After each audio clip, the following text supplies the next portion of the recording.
Quit my job. I bought a one-way ticket, packed 2 bags to move my English-speaking butt down to South America. Had never been there before, didn't know a single person. Why?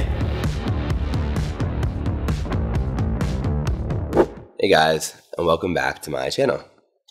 And happy Monday night, where every Monday night I post either some sort of vlog or, this style video, just kind of giving you guys like a portal into my life, whatever that means. I've always kind of refrained from talking about this topic just because I felt like it was a little bit taboo to talk about, and I certainly didn't want to talk about anyone negatively, especially given that I have an immense amount of respect for my former company, and I really cherish a lot of the relationships that I cultivated working there. And I also just always kind of felt like you guys would be disinterested, I guess. I always got the impression that you guys are more interested in sort of just seeing photos and of me doing fun, silly stuff. You guys have really surprised me with sweet, kind comments as I've begun to sort of let my guard down and reveal the personality behind the pictures. And with an abundance of questions, what do you do, Sam? Where do you work?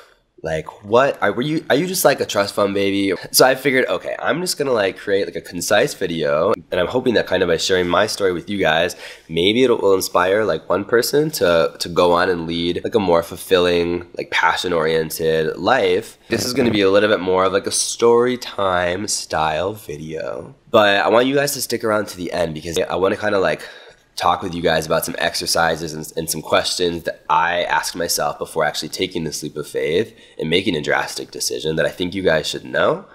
And also, just because something was right for me doesn't mean that it's right for everybody or for you guys.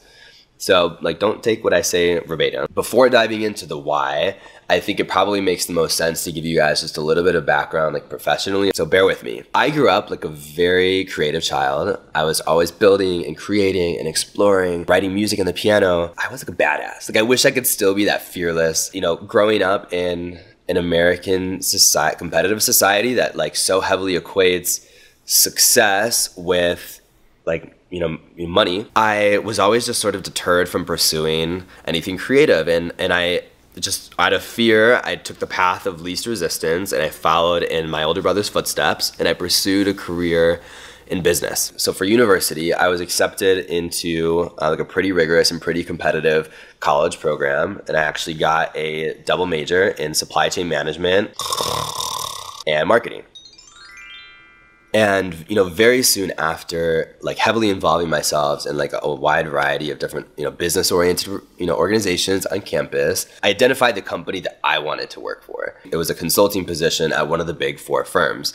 And not to, bore you guys, but for anybody who knows anything about the big 4, and for anybody who knows anything about me, in my core, you would probably raise an eyebrow at the 2 placed in the same sentence, right? Well, being placed in this competitive environment for 4 years and sort of just admittedly getting caught up in the prestige of it all. A few years ago, I'm pretty sure this, my former company was even ranked by Vault as the #1 most prestigious company to go work for, something crazy like that. I just sort of got caught up in the rat race of corporate America. And I made up my mind I was going to get that job come hell or high water. And I sort of became this total psycho on campus. I got myself involved and way overly committed in so many different leadership positions and so many different organizations. I worked my butt off to graduate with high honors. My hard work paid off. By fall of junior year, I was one of only 2 students that was selected for the management consulting internship at this company. Woo, go me! And what this really meant was that if I just didn't totally F it up, I had already secured then in turn a full-time position after I graduated, all prior to even entering my senior year.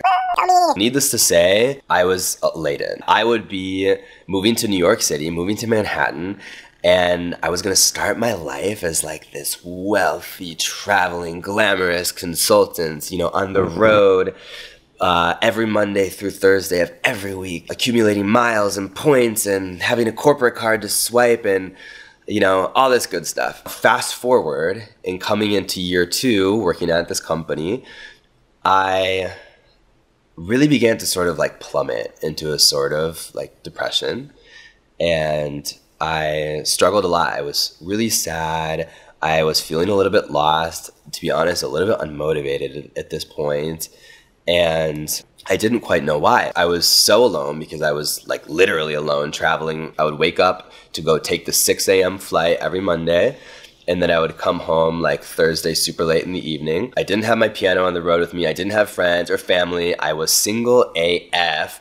And I would just come home every night, sometimes at like 10 p.m. Just absolutely like exhausted. You know, I'd be wearing my like collared button up with my tie. And in fact, I remember even that was kind of a problem because like I didn't wear an undershirt one day or something, and like somebody complained because they saw like a little bit of skin between the two buttons. It was just like, oh my gosh, like I just don't feel like I can be myself. And call me lame and judge me all you want, but I remember on a few occasions I would head into the bathroom and like lock the stall and put in my headphones and put on some like super depresso song, like Clocks by Coldplay or something like that, and just let out like a good cry, which by the way actually really helped.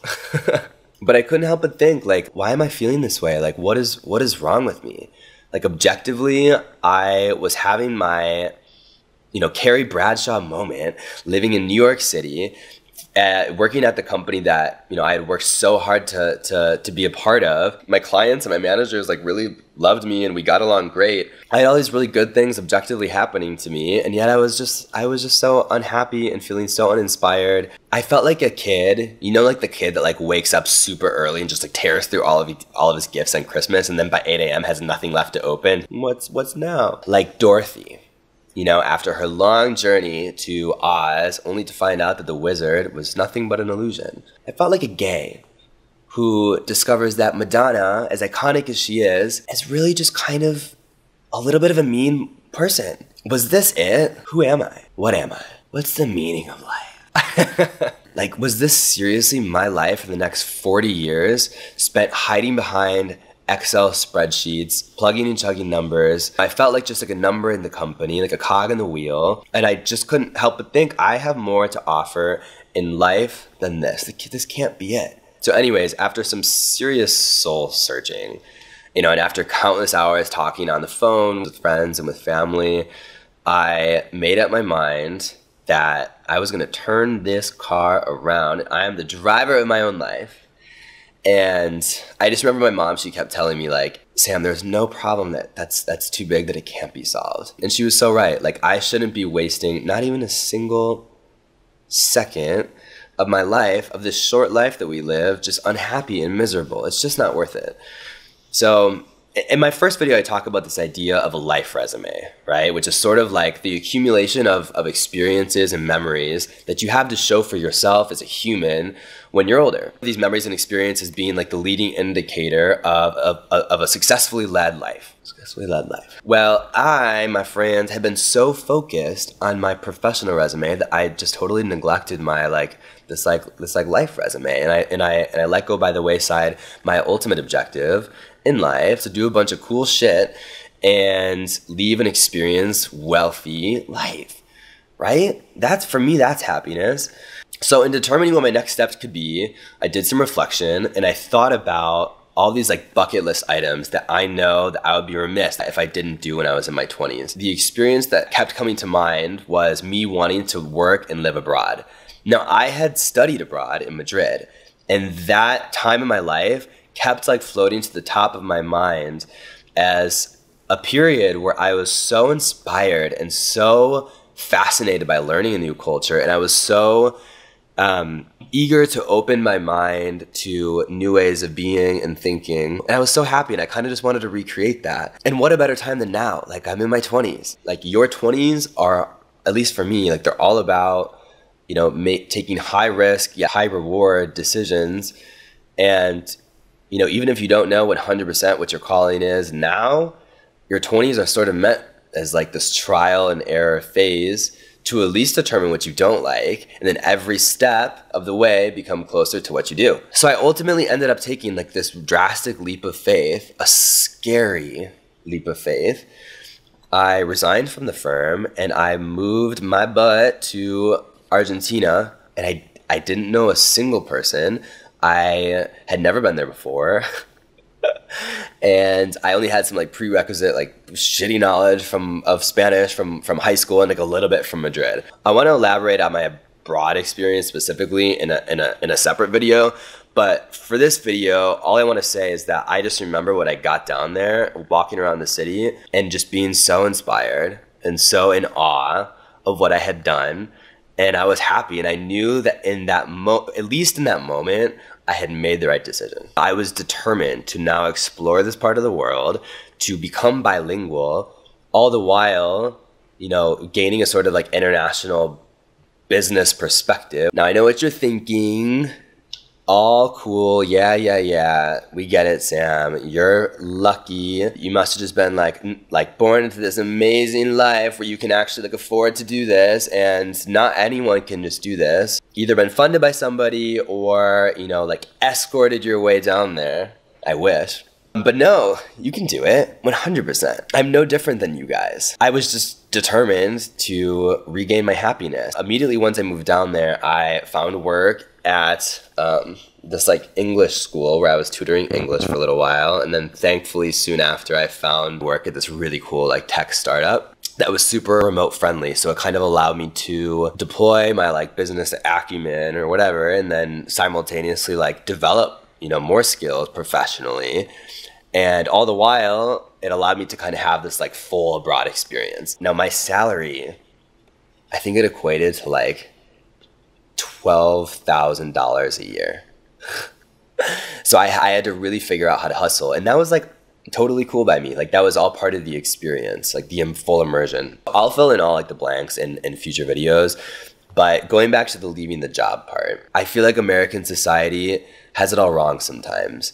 Like we are always equating success and happiness with, you know, who has the biggest car, who has the biggest house, who has the fattest wallet. And yet I find myself kind of looking at some of the most successful people today in society, and at least to me, it doesn't seem like they're always like the happiest. In fact, it seems like the happiest people that I've met recently are literally living in some, you know, shack on the countryside in a third world country, like pooping in a hole in their backyard, but they're happy. I want to say this, like I by no means have this all figured out. 2 years later, that's a whole other story. Now that I'm back in the States, I have a whole new set of challenges to face, a whole new set of questions to answer. But in terms of life hacking, and just like from my experience, what I can share with you is this: if you're considering, you know, shifting your course of action or, you know, leaving your job or whatever, ask yourself, because this is what I asked myself, are you still growing as a person? Are you being challenged, or are you just being complacent? Although I felt like I was learning a lot, especially since like I was rotating a lot in my projects, I felt like there were life learning opportunities that I had yet to have, and I wasn't getting there. Secondly, have your core values shifted, creating a sort of like misalignment with your job? Like maybe when you like entered this position or this like current life situation, everything was fine and it was aligned with like your values, and then things change in life, and that's okay. It's just like good to kind of do like a constant reevaluation of that. What do you want for your future self, and is that aligned with what you're doing now? For me, it wasn't. And then finally, like this one's probably the most important. Why are you doing this? Are you doing it for money? Are you doing it because you have to? Are you doing it for comfort or because you're complacent? Are you doing it for superficial reasons and you like the title of it all? I think I kind of got a little bit caught up in that. And then also just like before making any like rash, like YOLO decisions, try and pinpoint exactly what it is that's making you discontent, because maybe you can try and, I mean, like, don't just throw in the towel before at least trying to work it out in your current situation first. You know, like maybe go talk to HR and they can switch your manager, your role, your project team. For me, I was constantly rotating projects just by nature of the job. And yet I kept finding like, you know, my concerns were sort of persisting throughout. So I knew it was right for me. So now I like literally took a notepad, and I think you guys could maybe do the same. And I wrote down all these questions and all these answers, and I identified that the rewards actually outweighed the risks. And in fact, if I actually stayed in my in that current position, it was actually riskier for me because that was cutting into valuable time. You only have like, 80 years in your life. So that was cutting into like precious time that I had to actually be working towards something that I did enjoy doing. Hey, future self here. Just quick caveat, in doing this analysis, I also realized that I was fortunate and that I was in a position where without any financial responsibilities, without children, I was, thankfully able to actually take that risk. I hope you guys found this story helpful. And if you did, like it, share it, subscribe. I'm so bad at that plug. Like it, share it, subscribe. But I want to know from you guys, like, am I the only like weirdo who's gone through this sort of like catharsis moment and had to ask himself these questions? Like, do you guys like grapple with the same sorts of things? Like, are you guys considering leaving a current situation or current company? Let me know and comment in the section below. Okay, camera died. To wrap it up, you guys, because I'm going to head out to the gym and I just don't want to like sit here and blab at you guys. I don't want you guys to think that I'm just sitting here trying to inspire the world to just go like quit their job, right? Like that's insane. I'm just here to tell my personal story and hopefully along the way, maybe inspire at least one person to double down on what they're passionate about, removing all the noise and distractions that can get in the way from that. I'm still figuring it all out, but hey, there's power in numbers, right? We're in this together. Ciao, nos vemos. I love you guys.